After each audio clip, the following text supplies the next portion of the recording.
Les amis, oui, le Real Madrid a été imparfait hier soir face à l'Olympique de Marseille qui marque le début de cette nouvelle Ligue des Champions saison 2025-2026 et aussi la nouvelle ère en Europe du côté de Xabi Alonso à la tête du Real Madrid.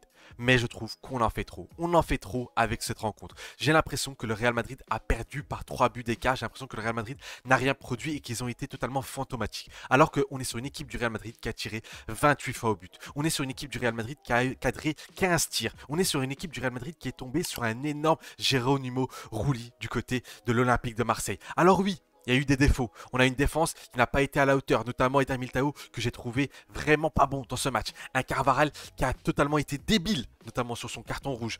On a eu aussi de la malchance avec Trent qui a été blessé dès le début de match. On a Arda Güler qui a été assez moyen. Un milieu de terrain qui a été assez timide, si ce n'est Tchouaméni qui a été, lui, excellent. On a eu un Rodrigo qui, par bribes, a brillé, mais seulement par bribes. On a Massantuno qui a encore une fois montré que c'était un joueur de 18 ans, qu'il avait énormément de déchets, mais qui a montré aussi son côté spécial. Donc oui, ça a été imparfait, mais le Real Madrid a dominé. Le Real Madrid aurait pu remporter cette rencontre par plus de 2 buts d'écart, notamment parce qu'il y a eu énormément d'occasions. Oui, ils ont gagné grâce à 2 pénaltys, dont un qui, je vous le dis, n'est pas valable. Mais est-ce pour autant qu'il faut enterrer cette équipe du Real Madrid qui est tombée face à une très très belle équipe de l'Olympique de Marseille que j'applaudis dès à présent parce que c'était vraiment une très très belle équipe marseillaise, notamment avec Roberto De Zerbi.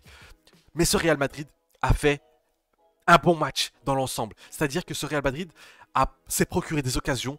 Ce Real Madrid a tiré au but. Ce Real Madrid n'a pas été transparent, fantomatique. C'est ça que je dis. Évidemment, on va parler de tout ça dans ce débrief, dans cette analyse en profondeur de chacune des occasions du Real Madrid et Marseille. On va pouvoir voir ce qui a été et ce qui n'a pas été. Mais voilà, je trouve que vous en faites trop. Vous en faites trop aussi avec qui? Xabi Alonso. Beaucoup de gens lui tombent dessus. Pourquoi? Parce qu'il a mis Vinicius Junior sur le banc. Parce qu'il ne met pas vos chouchous. Parce que aujourd'hui, dans ce Real Madrid, dans cette communauté du Real Madrid, il y a des teams Mbappé, il y a des teams Rodrigo, il y a des teams Vinicius. Et tout ça est totalement toxique pour le Real Madrid.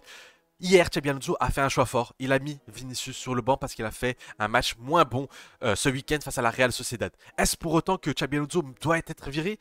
Est-ce pour autant qu'on doit remettre en question l'entraîneur qui est Xabi Alonso? On est le 15 septembre, le 17 septembre pour être plus précis, et aujourd'hui, les critiques pleuvent sur Xabi Alonso alors qu'elle a remporté ses 5 matchs et on voit une transformation de ce Real Madrid. On voit un Real Madrid qui presse plus haut, on voit un Real Madrid qui est plus dominateur, on voit un Real Madrid qui va asphyxier sans le ballon. Le comportement sans ballon de cette équipe du Real Madrid face à la saison dernière, c'est le jour et la nuit. Donc, je trouve que les gens sont très très durs avec Xabi Alonso. Évidemment, il y a l'exigence du très très haut niveau du Real Madrid qu'il faut être excellent constamment, mais je trouve que ce Real Madrid va dans la bonne direction. Je vois que ce Real Madrid est très intéressant, qui a énormément de potentiel. Alors oui, comme vous le savez, il y a eu du moins bon, mais il y a eu du bon, et tout ça, on va en discuter dans cette vidéo. Salut tout le monde, moi c'est Ous, j'espère que vous allez bien. Si vous aimez le Real Madrid, les avant-matchs, les débriefs, les analyses tactiques de joueurs, mais aussi tactiques d'équipe, vous êtes tombé sur la bonne chaîne YouTube. Je vous invite donc à vous abonner si ce n'est pas déjà fait, mettre la cloche de notification pour ne pas rater les prochaines vidéos. Je vous invite aussi à liker la vidéo si ce n'est pas déjà fait. L'objectif, les 1000 pouces bleus, je compte sur vous les amis pour ce débrief, cette analyse avec image de ce qui s'est passé dans cette rencontre face à l'Olympique de Marseille. Me mettre en commentaire ce que vous avez pensé de la rencontre. Je respecte tous les avis, évidemment, si pour vous le Real Madrid a été catastrophique. J'attends juste des arguments et on va pouvoir débattre en commentaire. Bref, je vous laisse avec l'analyse. Commençons tout simplement avec la composition d'équipe, le 11 titulaire qu'a octroyé Xabi Alonso, et on voit quoi? Directement, on peut voir que Rodrigo est titulaire à la place de Vinicius Junior. En effet, c'était le choc hier soir, 1 heure avant le match. On apprend que Vinicius est sur le banc. Il y avait des doutes déjà parce qu'il y avait des rumeurs comme quoi Vinicius aurait pu aller sur le banc. Personnellement, j'avoue que je ne le voyais pas aller sur le banc pour un gros match en Ligue des Champions, pour le premier match de Ligue des Champions. Et pourtant, Xabi Alonso a montré qu'il n'avait pas de statut dans cette équipe du Real Madrid et il a mis Rodrigo. Énormément de gens sont tombés sur Xabi Alonso, notamment pour ça. C'est pour ça qu'il y a autant de critiques sur le tacticien basque. Pourquoi Vinicius est sur le banc? Pourquoi il ne met pas Mbappé? Les gars, vous attendez tous qu'il y a de la méritocratie. Vinicius n'est pas dans une forme exceptionnelle. Donc, forcément, il faut donner la chance aussi à Rodrigo de pouvoir briller. Surtout que Rodrigo n'est plus considéré comme un ailier droit, mais comme un ailier gauche. Il faut forcément lui donner une occasion de jouer. Ceux qui disent oui mais pourquoi Kylian Mbappé, lui je suis sûr qu'il va pas aller sur le banc. Les amis, Kylian Mbappé il est en train de faire un début de saison sensationnel. Comment voulez-vous qu'il y ait un doute? Comment voulez-vous le mettre sur le banc? C'est limite le joueur le plus important de ce Real Madrid en ce début de saison et dans ce début d'ère de Xabi Alonso. Au goal, on a eu un Thibaut Courtois qui n'a pas été sensationnel. Il n'a pas eu beaucoup de choses à faire, si ce n'est encaisser un but. Il a arrêté de très bonnes occasions. Mais voilà, on aurait pu avoir un Courtois qui sauve encore plus que ça ce Real Madrid. Mais attention, ça reste un match correct de Courtois. La charnière centrale, Dinayson, Militao, on va en parler juste après. Mais Militao que j'ai vraiment pas aimé et Dinayson qui a provoqué le but. Mais est-ce pour autant qu'il faut enterrer Dinayson? Je ne pense pas. Trent qui aura joué que quelques minutes avant d'être remplacé par le capitaine du Real Madrid, Carvajal, 40 ans, et qui fait une erreur totalement stupide en provoquant un carton rouge et en laissant ses coéquipiers à 10 contre 11 encore une fois. Décidément, ce Real Madrid qui joue avec un jeu énergivore, qui joue constamment à 10 contre 11, forcément, ce Real Madrid va avoir du mal à se développer s'il joue tout le temps à 10. Donc voilà, Carvajal est rentré à la place de Trent. Il a été assez solide quand même, Carvajal, si on peut noter son match. Il a été assez solide, mais malheureusement, son carton rouge va venir ternir sa feuille de match parce que pour moi, c'est inadmissible à un tel âge, 6 Ligues des Champions, une telle expérience, être aussi, excusez-moi du terme, abruti pour prendre un carton rouge aussi bête. Alvaro Carreras, mon homme du match, le joueur que j'ai trouvé le plus impressionnant, sensationnel. Alvaro Carreras a été tout simplement dingue sur son côté gauche, en attaque, en défense, au milieu de terrain. La justesse technique, l'apport offensif, ses percées quand il est en attaque, ses retours défensifs, sa rigueur défensive, son côté solide. Alvaro Carreras a été sensationnel et on verra dans notamment l'analyse du match. Tchouaméni qui a été excellent, qui a récupéré un nombre de ballons très intéressant. Vraiment, Tchouaméni revient à un très bon niveau et au meilleur moment parce qu'il est le symbole de ce milieu de terrain. Valverde que je trouve vraiment de moins en moins bon. Il ne trouve pas ce rôle dans ce Real Madrid version Xabi Alonso. On a l'impression que ce Real Madrid ne lui fit pas comme c'était avec notamment Carlo Ancelotti. On sent que Valverde est un peu bridé. On sent que lui-même n'est pas épanoui. On lui a parlé à la fin de la rencontre s'il voulait être latéral droit. Il a dit que non, il était bon au milieu de terrain. Attention, s'il y a de la méritocratie du côté de Xabi Alonso, c'est pas impossible de voir un Valverde sur le banc parce qu'il ne réalise pas d'excellents matchs. Arda Güler qui a été assez moyen, qui faisait 20 très bonnes minutes, qui se retournait très facilement, qui provoquait des fautes, qui donnait des bonnes passes. Il va continuer à donner des bonnes passes. Malheureusement, la perte de balle qui a conduit au but marseillais va totalement changer son match. Il va avoir du mal à revenir dans la rencontre, ce qui malheureusement donnera un match très moyen d'Arda Güler. Rodrigo, on en parlera plus tard, mais voilà. Encore une fois, il a provoqué un penalty, c'est bien, mais la régularité sur 50, 60, 70 minutes n'existe pas avec Rodrigo et c'est ça qui est très frustrant. Mastantuono, très critiqué, on sent qu'il veut faire les choses bien, on sent qu'il se précipite parfois, mais quand il est tranquille, quand il a vraiment cette inspiration, tu sens que c'est un joueur spécial, tu sens que c'est un joueur qui va éliminer, qui va déboussoler une défense.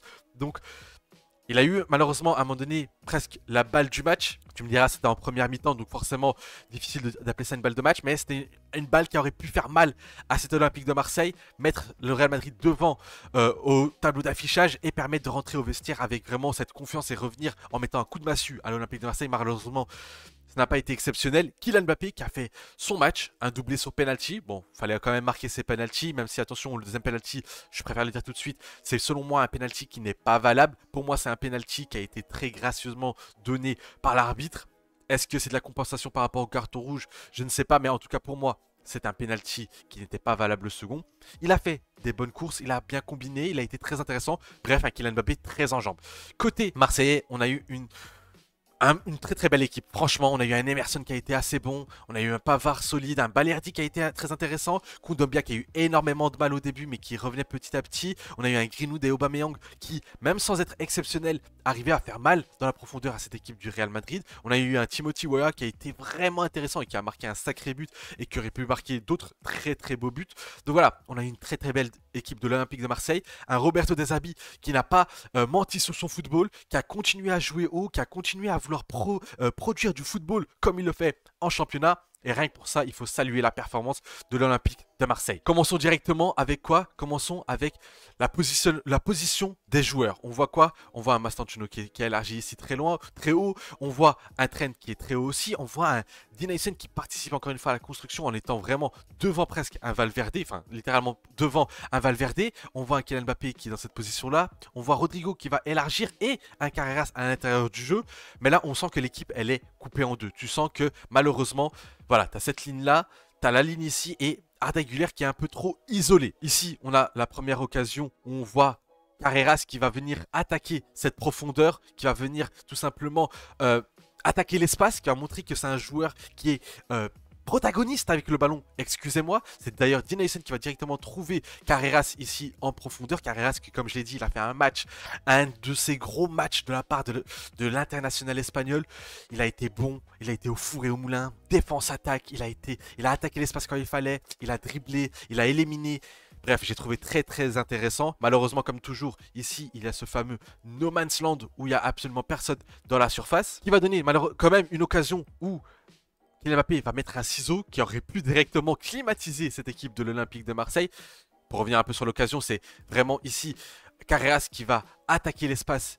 Justement ici est un Kylian Mbappé qui va lui aussi attaquer l'espace, ce qui est déjà intéressant parce que oui, certes il n'est pas dans la surface, mais il va venir vraiment plonger dans cette fameuse surface avant ici de, comme je l'ai dit, mettre un ciseau qui aurait pu directement donner un but et pouvoir climatiser cette équipe de l'Olympique de Marseille. Donc voilà, c'était ce ciseau là. Ici on voit quoi? On voit le gros pressing de Xabi Alonso. Déjà ici c'est l'une des clés de ce Real Madrid version Xabi Alonso, version le tacticien basque.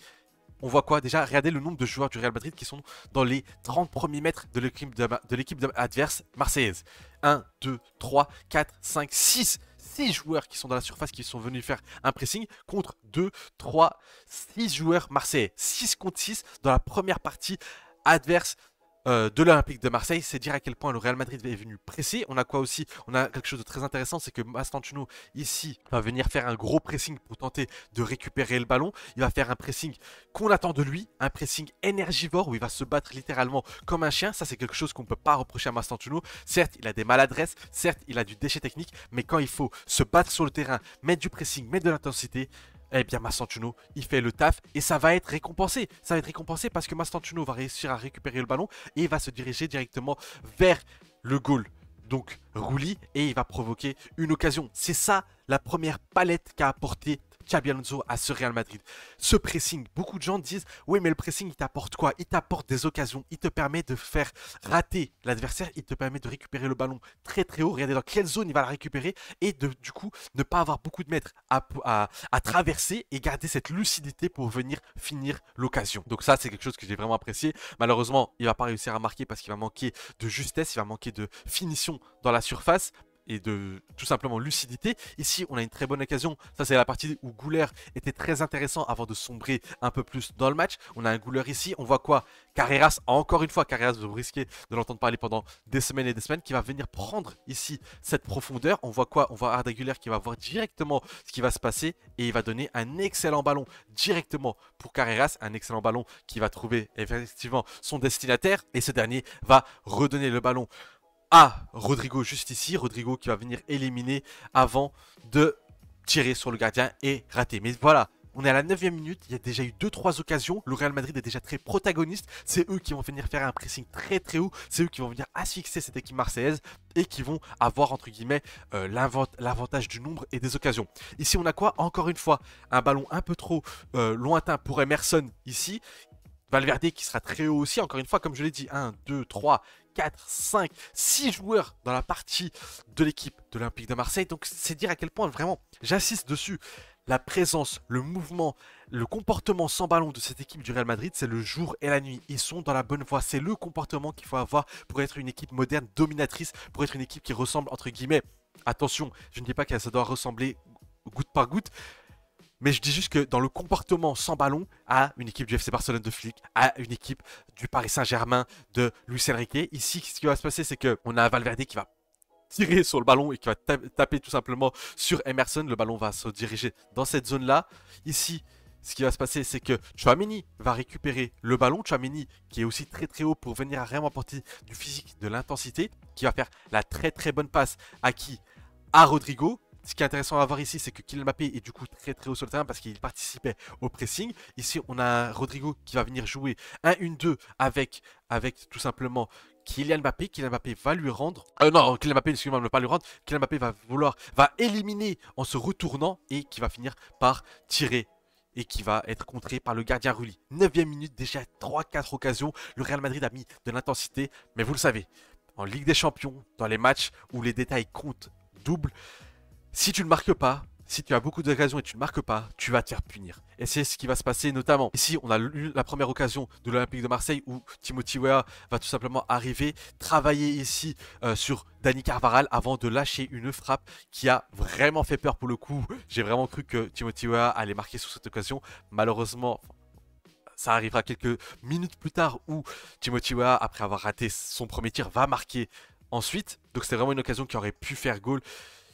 Carvajal a été un peu trop passif, mais malheureusement, il ne pouvait pas faire grand chose d'autre pour être honnête. On va pas non plus tomber dessus parce qu'il a fait le bon mouvement, c'est-à-dire qu'il est resté devant son attaquant, devant son vis-à-vis. Il a essayé de limiter son axe de tir au maximum. Ici, on a quoi? Ici, bah, du coup, forcément, on a le but. Pourquoi? Parce que Dean Huysen et Arda Güler. Qu'est-ce qui s'est passé? C'est que Dean Huysen, parti de cette zone-là, est monté avec le ballon et a donné un ballon dans le dos à Arda Güler. Qu'est-ce qui se passe? C'est que l'équipe de Marseille est une équipe qui presse. L'équipe de Roberto De Zerbi est une équipe qui va au four et au moulin, eux aussi, qui vont venir faire le pressing.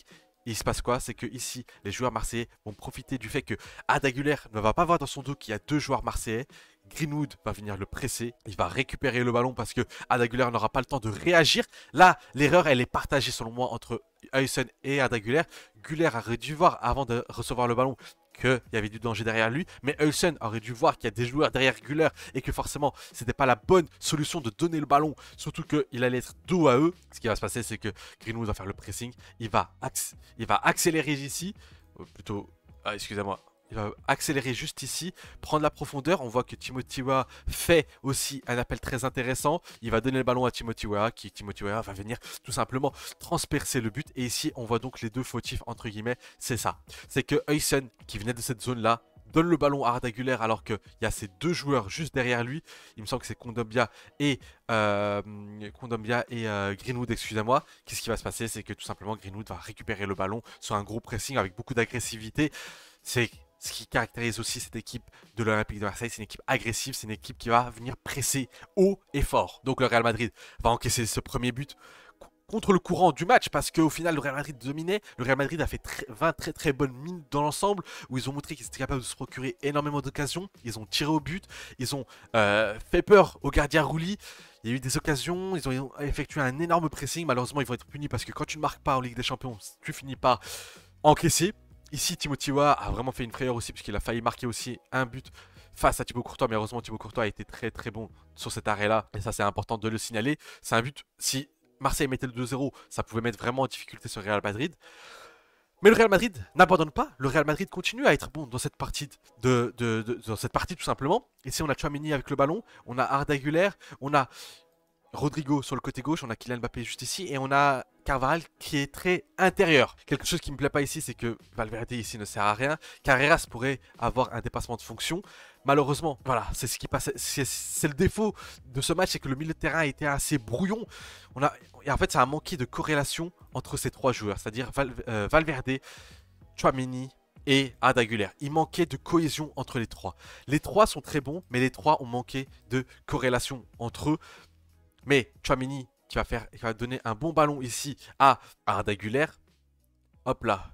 Il va donner un très bon ballon à Arda Güler. Arda Güler qui va directement donner à Rodrigo. Ça, c'est quelque chose qui a bien fait à l'international turc. C'est être vraiment ce joueur qui va venir juste dévier le ballon pour pouvoir permettre de toucher un autre joueur. C'est vraiment ce jeu en triangle. Ce jeu du deuxième homme qui va venir permettre de simplifier la passe. Tu sais, c'est ce que j'ai analysé à de nombreuses reprises, c'est ce que j'ai appris notamment vis-à-vis de grands tacticiens, c'est que quand tu ne peux pas te donner la balle directement ici, eh bien tu passes par ici, et tu passes par ici, et tu as une solution de passe. Rodrigo ici va rentrer à l'intérieur de la surface, il va faire enfin ce qu'on attend de lui, c'est-à-dire qu'il va partir de l'extérieur, récupérer le ballon, montrer du caractère, être protagoniste avec le ballon et venir éliminer et ensuite provoquer un penalty indiscutable pour le coup qui va faire du bien sur Real Madrid qui va revenir dans la rencontre quelques minutes après avoir encaissé un but. Donc voilà, Rodrigo qui fait la bonne action, Rodrigo qui montre qu'il a été intéressant. À ce moment-là, on se dit tous, ok, coaching payant de la part de Xabi Alonso où Rodrigo répond présent, il provoque un penalty. Un penalty, voilà, comme on peut voir ici, où pour le coup, il n'y a aucun doute, le joueur ne peut pas passer, il est dans la surface, Kondogbia fait une erreur assez bête selon moi. Donc voilà, et on sait à quel point aussi, bon, bête, mais bon, on sait aussi à quel point Rodrigo, quand il rentre ici dans cette zone-là, et qu'il peut tirer, généralement ça fait mouche, donc forcément il fallait l'en empêcher. Ça donnait quoi? Un but de Kylian Mbappé sur penalty. lui qui s'est beaucoup amélioré dans cet exercice, je tenais à le dire, parce que vraiment, on a connu un Mbappé généralement qui, face au penalty, a été souvent fébrile. Là, on a un Kylian Mbappé qui est très protagoniste, qui est très intéressant et surtout qui est sûr de lui vis-à-vis de cet exercice. Ça permet de revenir au Real Madrid à un but chacun, amplement mérité. Le Real Madrid faisait vraiment un bon début de match. Ils se sont fait climatiser par les Marseillais, mais ils ont continué à avoir le ballon, à pouvoir apporter du danger, même si, attention, je dis qu'ils gardent le ballon. Mais attention, c'est une équipe du Real Madrid qui n'a pas gardé tant que ça le ballon parce qu'ils n'ont pas eu la possession. C'est plus ou moins du 50-50. Mais bon, ça s'explique aussi par le fait qu'ils ont eu un carton rouge, donc forcément plus compliqué. Ici, on a encore une fois un Rodrigo qui va être dans une position très intéressante, un Kylian Mbappé juste ici. Rodrigo qui va donner le ballon à Mastantuono, Mastantuono qui se retrouve sur le côté gauche, parce que oui, Mastantuono a été lié droit, mais c'est un joueur qui se plaît mieux dans un rôle axial, dans un rôle de numéro 10, d'avoir cette liberté. On le retrouve juste ici. Bon, effectivement, quand lui, il est juste ici, tu as forcément Arda Güler qui va venir compenser sur le côté droit. Et là, on va avoir une belle action entre ces trois joueurs que sont Rodrigo, Mbappé et Mastantuono. Il va donner le ballon ici à Mastantuono. Mastantuono, lui, va venir se servir de Kylian Mbappé comme point de fixation, comme point de pivot. Ici, Kylian Mbappé va rendre le ballon justement à un Mastantuono qui va continuer son action, qui va venir éliminer ici les joueurs. Ça aurait pu vraiment donner un but très intéressant. Il va venir éliminer tous ces joueurs-là avant de se retrouver face au gardien avec une touche qui était un peu trop longue. C'est ça les défauts, les petites touches en trop, en plus de Mastantuono qui ont fait que son match n'a pas pu être considéré comme un bon match, même si, encore une fois, il y a du potentiel, il y a du génie en lui. L'action suivante, donc voilà, là il va rater. Ici, on a une très très bonne occasion aussi d'Aurélien Tchouaméni qui va venir frapper ici depuis la ligne des 25 mètres. Il va venir mettre une grosse frappe qui partait tout simplement en lucarne. Mais encore une fois, le gardien va l'arrêter juste ici en étant très très intéressant. Encore une fois, vous voyez le nombre d'occasions depuis tout à l'heure que je parle, depuis tout à l'heure que je débriefe ce match, depuis tout à l'heure que j'analyse ce match. Il y a eu un nombre d'occasions incalculable du côté du Real Madrid. Et ça, il faut le signaler et ça, il faut le noter parce que oui, dire que le Real Madrid a été très très mauvais, j'ai du mal. En fait, j'ai du mal avec toutes ces critiques que j'ai vues hier après le match. C'est vrai que la victoire est pas belle. La victoire n'est pas belle parce que ce Real Madrid a gagné grâce à 2 pénaltys. Et on sait, ça fait rarement plaisir, en plus avec une polémique bidon parce que on aurait pu se passer de ce penalty inutile qui n'était pas valable. Mais le Real Madrid a produit quelque chose.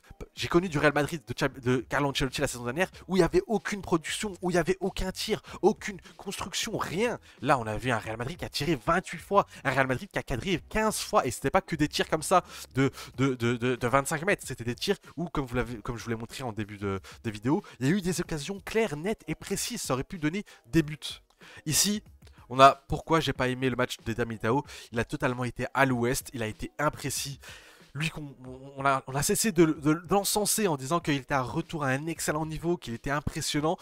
Pourtant, là, ce qu'il nous donne comme prestation, elle est vraiment tiède. Le ballon arrive en hauteur dans cette zone-là. Il est face à Aubameyang. Aubameyang va réussir à tout simplement l'éliminer sur un contrôle de balle où, pour moi, Militao devait faire beaucoup mieux que ça. On a Huysen qui est très haut sur le terrain. On a un Carreras qui est derrière et un Carvajal qui est encore très loin. Et puis, ce que ça donne surtout un Aubameyang qui file au but. Ça aurait pu donner but et qui tire malheureusement pour le Marseille et heureusement pour Thibaut Courtois. Je crois qu'il tire juste à côté du but justement et qui cadre pas. Ici, encore une fois, je voulais insister dessus. Regardez le pressing. C'est un pressing en plus qui va être payant. On va le voir dans un instant. Encore une fois, regardez le nombre de joueurs qui viennent presser. Ça, c'est quelque chose qu'on ne voyait pas. Donc, oui, critiquer, vous pouvez, mais il faut aussi saluer ce qui fonctionne bien. Et ça fonctionne bien et ça va finir par payer. Ça va finir par payer parce que c'est la direction dans laquelle ils doivent aller, cette équipe du Real Madrid. Ici, ça va être un pressing. Oula, excusez-moi. Ah, on a les mauvaises images, excusez-moi. Donc voilà.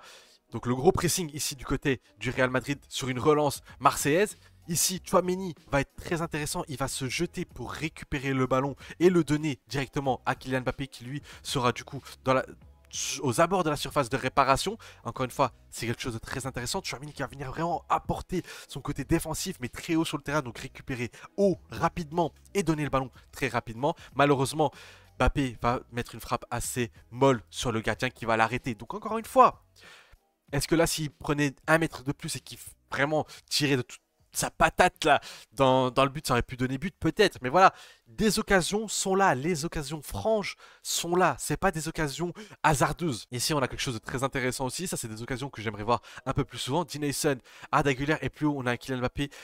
Trois joueurs très intéressants sur chaque ligne du terrain. Défense, milieu, attaque. On a Dineyson qui utilise sa qualité technique, sa vista, sa qualité de passe pour trouver directement un Arda Güler. Arda Güler qui va faire quoi? Qui va trouver directement un Kylian Mbappé en profondeur qui donne une occasion très très dangereuse pour le Real Madrid. Et Kylian Mbappé qui va venir réceptionner le ballon juste ici, qui va se retrouver devant le but et qui va tirer en ratant. Enfin non, qui va pas tirer, excusez-moi. Ça aurait pu donner une très très bonne occasion. Excusez-moi. Il va arriver ici, 3 contre 2, parce que oui, ici on voit quoi? On voit deux joueurs Marseille, puisque les deux autres sont tout simplement en retard. Ça aurait pu donner vraiment une occasion. Ça, c'est vraiment l'occasion que j'aimerais voir plus souvent du côté du Real Madrid. Ici, tu as Kylian Mbappé qui fait, selon moi, le bon choix de faire la passe ici à Mastantuono. Malheureusement, Mastantuono va arriver. Le goal, il est vide. Et malheureusement, il va tirer dans les bras du gardien. Et ça, il marque ce but. Il marque ce but-là, Mastantuono. On parle d'un gros match de sa part. On parle d'un crack générationnel. On parle de lui en très très bien. On parle de lui comme un titulaire. C'est ça le problème. Et c'est ça les détails dans le très haut niveau. Là, c'est un détail qui coûte un but. Ça, c'est un détail qui... Le Real Madrid met ce but-là à la 45e plus 2 minutes. Juste avant de rentrer dans les vestiaires, ça met un coup de massue à l'équipe de l'Olympique de Marseille. Le Real Madrid revient en forme avec beaucoup de confiance. On a une toute autre version du match. Il n'a pas marqué, malheureusement, il va tirer dans les bras du gardien. Et ça, c'est malheureusement... Heureusement, le Real Madrid remporte ce match, mais ça aurait pu coûter très très cher. Mais cette occasion est vraiment très intéressante. Ici, on a les trois joueurs. On a Dineyson, Arda Güler et Kylian Mbappé. On a effectivement... Dans cette zone-là, on a Mastantuono qui est un peu plus haut qu'on ne voit pas, qui va faire aussi la course. On a Huysen qui va trouver directement Arda Güler directement Kylian Mbappé. Ça, c'est des schémas de passe très très intéressants, du jeu direct. Parce que oui, avec Xabi Alonso, il y a le jeu où on va construire depuis l'arrière, on va relancer proprement, mais il y a aussi le jeu où on casse des lignes directement. Ici, tu élimines directement. Cette passe, elle élimine 1, 2, 3 joueurs. Cette passe, elle élimine 1, 2, 3 joueurs, et puis tu arrives avec Kylian Mbappé qui fait une excellente passe. Malheureusement, Mastantuono qui ne saura pas finir l'occasion. Donc encore une fois, il y a des occasions. Le Real Madrid s'est procuré des occasions. Le Real Madrid a pressé correctement, a apporté du danger. Le Real Madrid a été asphyxiant dans cette surface-là. Combien de fois on a vu le Real Madrid dans cette zone-là? Le Real Madrid a fait le plus de passes dans la partie adverse que dans sa partie à elle. Donc le Real Madrid a fait une belle partition dans le contenu. Ça me rappelle quoi? Ça me rappelle forcément, avec attention, avec toute proportion gardée, ça me rappelle le Paris Saint-Germain de la saison dernière de Luis Enrique, où en début de saison en Ligue des Champions, ils avaient le contenu, ils étaient protagonistes, ils faisaient un bon pressing, ils se créaient des occasions, mais ils ne marquaient pas. Il manquait cette fameuse efficacité. Il manquait cette efficacité, mais quand ils l'ont retrouvée, qu'est-ce qui s'est passé? Ils ont tapé tout le monde et ils ont gagné la Ligue des Champions, ils ont fait le triplé national. Je ne dis pas que ça va forcément être le cas cette saison pour le Real Madrid, mais on l'a déjà vu. On a déjà vu. Est-ce que le manque d'efficacité doit pouvoir mettre à la poubelle tout ce qu'on a vu hier face à l'Olympique de Marseille? Je ne pense pas. Je ne pense vraiment pas. Ici, on a l'idiotie de Dani Carvajal qui sur un corner anodin où tout allait bien entre guillemets pour le Real Madrid, il va venir s'embrouiller avec le gardien, il va lui mettre une sorte de petit coup de boule, parce que oui, même si Rulli en fait des tonnes, il en fait des caisses Rulli, Carvajal il vient dans un... Mais il a 40 ans. Enfin non, il n'a pas 40 ans, il a plus de 30 ans. 6 Ligues des Champions, l'expérience, le capitaine, le brassard du capitaine. Au Bernabeu. Tu ne perds pas, tu fais match nul et tu viens mettre un coup de tête au gardien. S'il vous plaît, mais... Quand j'ai vu ça, je me suis dit, mais il est complètement fou. Et là, je suis en train de peser mes mots parce que, par respect, par politesse, mais... Qu'est-ce que c'est un abruti d'avoir fait ça? Il laisse son équipe à 10 contre 11. Forcément, ça va être compliqué après. Même si là, voilà, pour passer à autre chose, parce que voilà, c'est pas très intéressant. Donc voilà, carton rouge effectivement pour le Real Madrid. Tchouaméni ici, vraiment le match de Tchouaméni, c'est un match que j'ai vraiment apprécié parce qu'il a été bon défensivement, il a récupéré énormément de ballons. Et avec le ballon, il a toujours été efficace. Il va donner ici le ballon à un Kylian Mbappé qui va faire un beau geste technique pour trouver Vinicius Junior qui lui va rentrer... quand il restait une demi-heure de jeu plus ou moins, il va rentrer. Ici, est-ce qu'il aurait pu faire mieux? Effectivement, il aurait pu tirer plus fort ou marquer. C'est une occasion de but, encore une fois. Même à 10 contre 11, effectivement, à ce moment-là, le Real Madrid se prenait des tempêtes. Le Real Madrid encaissé beaucoup d'occasions. C'est normal, tu joues à 10 contre 11 face à une belle équipe de Marseille. Et surtout, toi, tu as continué à jouer, tu as continué à vouloir marquer le but. Donc forcément, tu as concédé des occasions. Malheureusement, ici, encore une fois, c'était une occasion de but. Penalty, encore une fois, est-ce qu'on va revenir dessus? Si vous voulez, pour ceux, je vais rester transparent. Moi, j'aime pas parler d'arbitrage, mais là, effectivement, l'arbitrage, il a été complètement à l'ouest. C'est-à-dire que ce penalty ne devait jamais être donné au Real Madrid. Même si je suis supporter du Real Madrid, comme vous pouvez voir, ça veut rien dire d'être supporter. Faut être objectif. Et là, c'était pas un penalty mérité.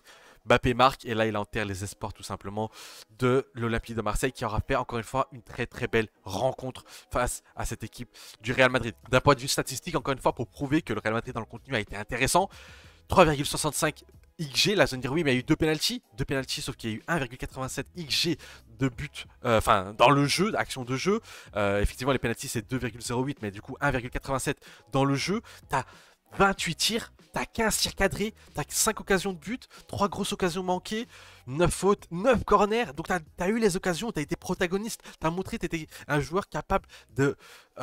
une équipe capable de produire du jeu, c'est ça que je dis, produire du jeu. 20 tirs dans la surface, 20 tirs dans la surface. 8 tirs en dehors de la surface, mais voilà, 20 tirs dans la surface. C'est énorme, c'est absolument énorme. Mais malheureusement, t'es tombé sur un énorme Geronimo Rulli. Ici, on va voir les notes. Voilà, 8,6 qui a fait un nombre d'arrêts incalculable. Je crois qu'il a fait voilà, 13 arrêts. 13 arrêts, il a fait 13 arrêts, c'est dire à quel point c'est exceptionnel ce qu'il a fait. Il a évité 1,6 buts. C'est fort, c'est très très fort ce qu'il a fait. C'est très très fort. On a eu un bon Balerdi, excusez-moi, du côté du Real Madrid. Bon, Kylian Mbappé qui met un doublé, qui a été élu homme du match. Moi, je l'aurais donné à Carras parce que vraiment Carras a été sensationnel dans le jeu, que ce soit dans les projections, que ce soit défensivement, que ce soit au milieu de terrain. Chouamini a été très très bon. Valverde, je l'ai trouvé très en dessous. Militao, je l'ai trouvé en dessous. Heusen, à part sa grosse erreur, je l'ai trouvé intéressant. Rodrigo, j'en attends encore une fois plus. Gouler, j'en attends plus. Malheureusement, sa faute va. Enfin, le fait que sa perte de balle ait provoqué un but, ça l'a complètement mis dans le mal. Mais voilà, ça reste un match où le Real Madrid a produit des choses. C'est pas un match où tout le monde a eu 5, c'est pas tout le monde où a eu du rouge. Non, le Real Madrid a montré du contenu, a été intéressant. Et effectivement, j'insiste dessus. Il y a des choses qui doivent être gommées dans ce Real Madrid, mais ça ne veut pas dire que ce Real Madrid est catastrophique. Je tiens à insister dessus. Les amis, voilà la fin de cette analyse débrief. Très longue vidéo où il y avait beaucoup de choses à dire. J'espère que la vidéo vous aura plu. N'hésitez pas à me donner vos avis en commentaire sur le format, mais aussi sur cette rencontre, ce que vous avez aimé, ce que vous avez moins aimé, ce qui a été catastrophique pour vous ou pas. Bref, j'attends vos avis en commentaire. N'hésitez pas à vous abonner si ce n'est pas déjà fait, ça aide énormément la chaîne et je vous en remercie. Likez si ce n'est pas encore fait aussi. L'objectif, les 1000 pouces bleus, je compte sur vous. Likez, likez, likez, boostez la vidéo. Je sais qu'il y a l'option booster, donc je compte sur vous aussi. Bref, je vous dis à très vite. Normalement, demain à 17 h pour mon 11 idéal pour affronter l'équipe de Retafe, je crois, ce week-end. Pour continuer la Liga, je compte sur vous pour être présent. Bref, je vous dis à très vite. Deus et un avis noyé dans la mer.